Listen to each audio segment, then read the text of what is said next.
ओम श्री सिद्ध भैरवाय नमः. बघा आता काय आहे, नवरात्र आणि प्रत्येक माणूस देवापाशी जातून काय मागतो, सुखी ठेव, जय दुर्गा माते मला सुखी ठेव. आणि आपण सुखी होण्याकरता जेव्हा देवाच्या पाया पडतो तेव्हा इथं हात लावतो.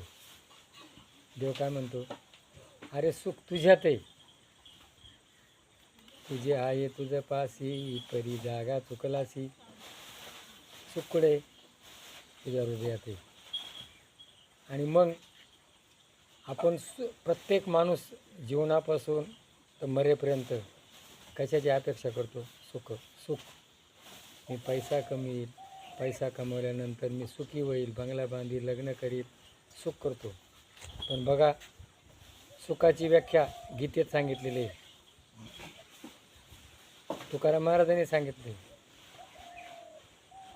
गीतेत काय सांगितले, प्रसादे सर्व दुःखाना हानी शोपजायते, सुख दुःख समे कृत्वा तथा लाभ लाभो पराजया.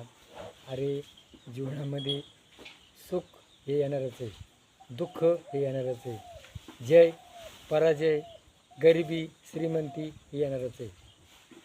आणि मग काय कर, सुख आलं तर माजू नको, आणि दुःख आलं तर घाबरू नको. बघा भगवंतानी तुकाराम महाराजांनी काय सांगते, देवापाशी नाही सुखाचे गथोडे, आणून देईल आपल्या हाती. अरे त्याच्यापाशी सुखाचं गथोडे आहे का? सुख पाहता जवा पाडे, दुःख पर्वता एवढे. एवढं सुख पाहतो पण दुःख किती, पर्वता एवढे. आणि मग सुखा लागी जरी तू करसी तळमळ, तरी तू पंढरीसी जाय एक वेळ. मग तू अवघाची सुख रूप होसी, जन्म मरणाचे दुःख विसरसी. कुठं जाय, पंढरपूरला. मग पंढरपूरला जाऊन काय कर, पंढरपूरला पुंडली काय करतो, आईवडिलांची सेवा करतो. मग तू घरी आलो काय कर. म्हणून तुला जर सुख पाहिजे असेल तर तुला ज्यांनी जन्म दिला, आईबापांना, त्यांना सुखी कर, त्यांचं दर्शन घे. त्याच्या वेळेला तुला डोक्याला हात लावतील तेव्हा तुला काय होईल, त्यांचं पुण्य मिळेल. आणि आज आपण ज्यांनी जन्म दिला त्या आईबापांना काय करतो, अनाथ आश्रममध्ये. मम्मीला अक्कल नाही, पप्पाला अक्कल नाही. मग गेलंही सर्वनी खऱ्या देवा, खरा देव कोण आहे, आईबापात आहे. आणि मग तू पंढरपूरला जाय, तिकडे विठ्ठल काय करतोय, आपलं पुंडलिक आईवडिलांनी सेवा करतो. आणि श्रावण बाळांनी सेवा केली, रामाने आज्ञा पाळली, आणि तू जर केली तुझे वडील करणारे. आणि मग सुख आणि दुःख. बघा सुखाचे प्रकार आहे ना अनेक आहेत. काही सुख आपण जे पहिलं कर्म केलेलं आहे, तिथे सांगितले, योग भ्रष्ट बीजा येते. जो योगी असतो ना आणि तो भ्रष्ट होतो, आणि मग तो काय करतो, श्रीमंताच्या घरी जन्माला येतो. म्हणजे श्रीमंताच्या घरी जन्माने सुद्धा काही त्यांनी पहिल्या जन्मात पुण्य केलेले.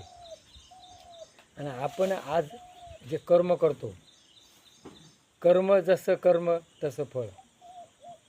आणि मग आपल्या कर्माचे फळ आपण बघतो, आणि आपण काय करतो, दुसऱ्याकडे दोष देतो.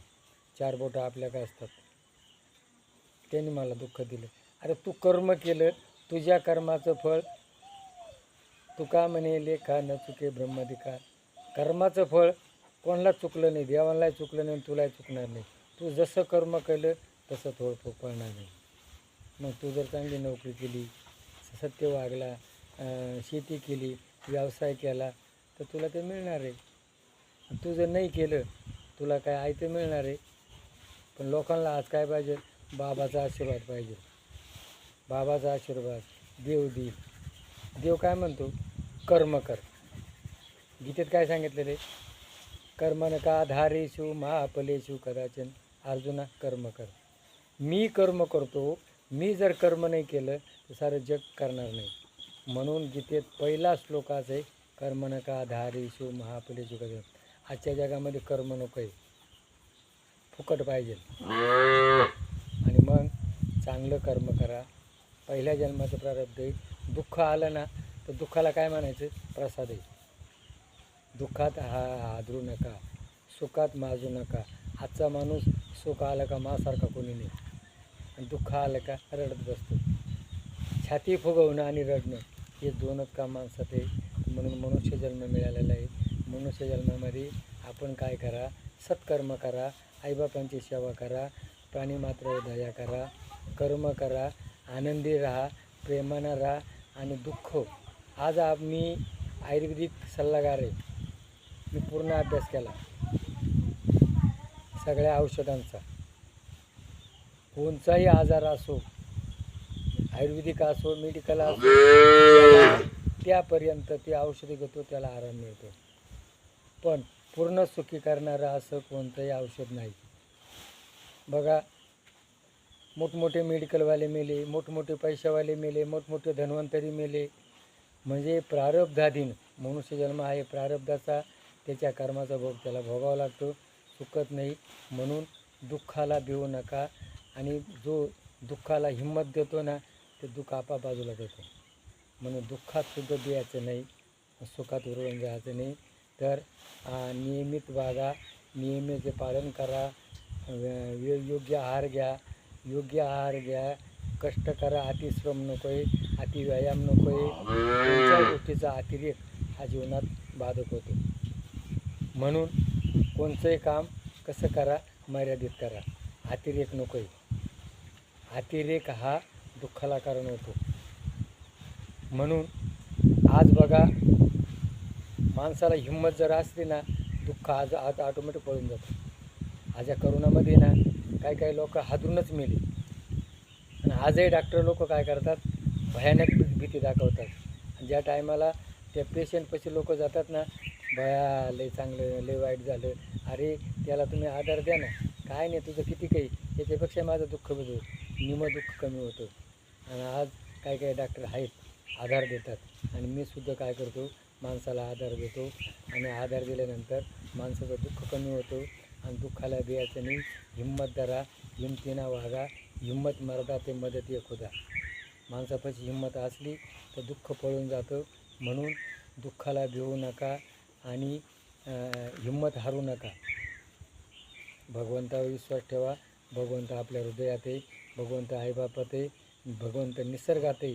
चंद्र, सूर्य, हवा, पाणी आणि अन्न याच्यात भगवंत आहे.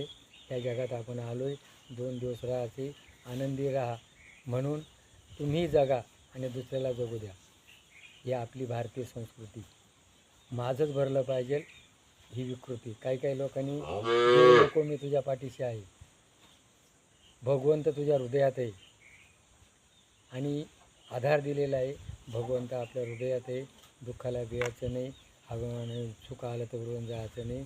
दुःख आणि सुख पाचवायची हिंमत आपल्यापाशी असली तर दुःख हे निघून जातं. म्हणून नियमितपणा ठेवला. गीता वाचा, ज्ञानेश्वरी वाचा, दासबोध वाचा आणि नित्यनियम ठेवा. भगवंताचं चिंतन करा आणि आपल्या मनाला शांती मिळते. जय भैरवनाथ महाराज.